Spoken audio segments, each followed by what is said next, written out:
গোপন কক্ষের বাতাসে যেন বহু বছরের জমে থাকা আতঙ্কের গন্ধ। দেয়ালের ধূসর রং খসে পড়েছে, কাঠের তাকগুলো ধুলোয় ঢেকে গেছে।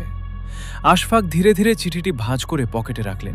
রতুল চারদিকে টর্চের আলো ফেলছিল। স্যার, এটা দেখুন। ঘরের এক কোণে ছোট্ট একটি লোহার আলমারি, তালা ভাঙা, ভেতরে কিছু পুরনো নথি আর একটি কালো ডায়েরি। আশফাক ডায়েরিটি খুলতেই প্রথম পাতায় লেখা, যদি কেউ এই ডায়েরি খুঁজে পায় তবে বুঝবে আমি আর বেঁচে নেই। রতুলের চোখ বড় হয়ে গেল। মালেকা আহমেদের লেখা। আশফাক মাথা নেড়ে বললেন, সম্ভবত। আর এই ডায়েরি হয়তো পুরো রহস্যের কেন্দ্র। ডায়েরির পাতাগুলোতে এক ভয়ঙ্কর সত্য ধীরে ধীরে প্রকাশ পেতে লাগল। বহু বছর আগে সুন্দরগঞ্জ প্রাসাদের সম্পত্তি নিয়ে গোপনে একটি চুক্তি হয়েছিল।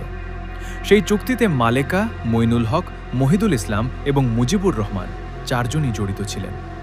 তারা একটি দাতব্য সংস্থার আড়ালে বিপুল অর্থ বিদেশে সরিয়ে নিয়েছিলেন। কিন্তু কয়েক মাস আগে মালেকা সিদ্ধান্ত নেন সবকিছু প্রকাশ করবেন। তাহলে কেউ তাকে থামাতে চেয়েছিল? রতুল ফিসফিস করে বলল।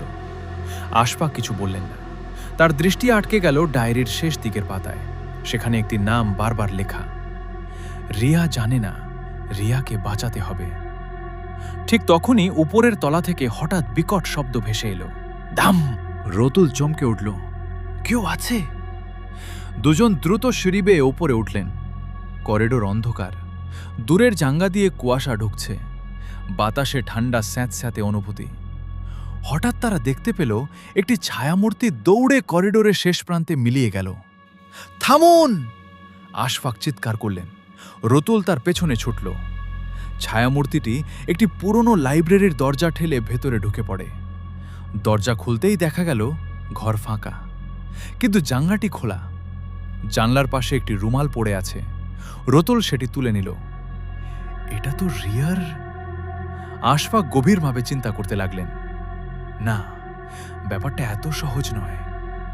ঠিক তখনই নিচতলা থেকে আর্তু চিৎকার শোনা গেল। তারা দ্রুত নিচে নেমে আসে। ডাইনিং রুমের সামনে সবাই জড়ো হয়েছে। মইনুল হক মেঝেতে পড়ে আছেন, তার মুখ ফ্যাকাশে, চোখ বিস্ফোরিত।